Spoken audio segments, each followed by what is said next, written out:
예, 금요일 비하인드 뉴스 시간입니다. 이성대 기자가 나와 있습니다. 첫 번째 키워드 볼까요?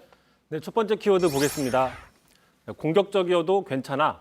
예, 무슨 내용입니까? 네, 어젯밤 문 대통령 취임 2주년 특별대담이 진행을 했는데 문 대통령이 얘기했던 내용보다는 그 진행을 했던 기자가 더 논란이 되고 있습니다. 예, 어제 밤에도 그랬고 오늘까지도 하루 종일 계속 포털 사이트에서 검색어 상위권에 이제 올라 있었던 것 같은데 진행 방식에서 문제가 있었다 그런 지적인 거죠? 네, 주로 그런 지적인데 당장 민주당에서는 이런 또 지적을 했습니다. 표창원 의원은 오늘 그런 상상을 해봤다.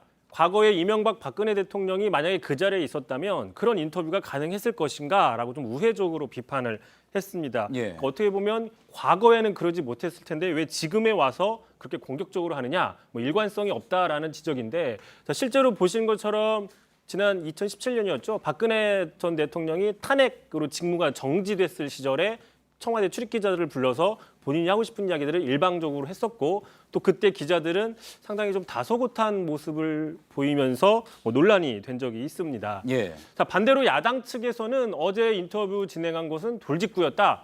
전곡을 찔렀다, 시원하다라는 옹호도 하고 있습니다. 자, 어쨌든 이렇게 양측에서 논란들이 계속 커져가니까 오늘 청와대 측에서는 이렇게 이야기를 했습니다. 자, 대담이 끝난 이후에 문 대통령이 불쾌한 건 없고 오히려 더 공격적인 공방이 오갔어도 괜찮았겠다라는 얘기를 했다라고 해명을 했습니다. 예. 그러니까 대담 진행자에게 비난이 좀 집중이 되니까 청와대 입장에서는 괜찮았다 이렇게 이야기를 한 거군요. 기억을 많은 분들이 또 하실 텐데 앞서 이제 올해 1월 신년 기자회견 때도 대통령의 자신감의 근거가 무엇이냐 이렇게 물어가지고 또 논란이 됐었던 기자 있었던 거 기억이 납니다.